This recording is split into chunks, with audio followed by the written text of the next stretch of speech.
વડોદરાના મકરપુરા વિસ્તારમાં પ્રતાપનગર બ્રિજ પાસે આજે એક પોલીસકર્મીએ નશાની હાલતમાં બેફામ કાર હંકારી આતંક મચાવ્યો હતો।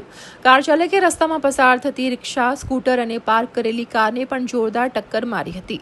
અકસ્માતને નજરે જોનારા સ્થાનિકોના જણાવ્યા અનુસાર અકસ્માત સર્જનાર કાર ચાલક પોલીસ યુનિફોર્મમાં હતો અને ગાડીમાંથી દેશી દારૂની બોટલ પણ મળી આવી છે। આ અકસ્માતમાં એક મહિલા ચાલક અને રિક્ષા ચાલકને ગંભીર ઇજા પહોંચતા તાત્કાલિક હોસ્પિટલ ખસેડવામાં આવ્યા હતા। આ ઘટનાની જાણ થતાં જ મકરપુરા પોલીસ કાફલો દોડી આવ્યો હતો અને આરોપી પોલીસ કર્મીની અટકાયત કરી વધુ તપાસ હાથ ધરી છે।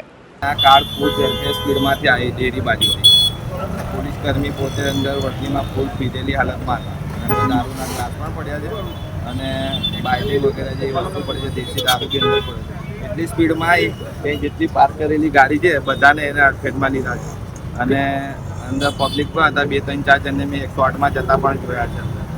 એ લોકોને લઈ જતા હતા તો હું પાછો રિટર્નમાં આવ્યો તારા ઘટના હતા પણ પોલીસ કર્મી પોતે વર્દીમાં કેવું એમ કે ડ્રાઇવિંગ સમયે તો પીવું જ ના જોઈએ દારૂ અને આ સમયે આ પોલીસ કર્મી એટલે સરકારી કર્મચારી કહેવાય એ પોતે આ વસ્તુ લેવું જ ના જોઈએ અને આ સવારમાં દૂધની જગ્યાએ આ લોકો સવારમાં ડ્રિંક કરે એ સારું ના કહેવાય અને આ પાછા આમ જનતા પબ્લિક લોકો તો અહીં બંગલાના લોકો ઘરે કામ બી કરે છે। અમારા જનરલ જેમ કે અહીં બધા લોકો ફૂટપાથ પર લોકો ચાલે છે। સારું આ તો ચાલતા નતા કોઈને લીધું નકર કેટલા લોકો જીવલેણ ખુલ્લો બની જતો હોય જગ્યા પર અને આ લોકો અહીંથી 2-4 જણને તો એ લોકો સયાજી હોસ્પિટલમાં ખસેડ્યા છે।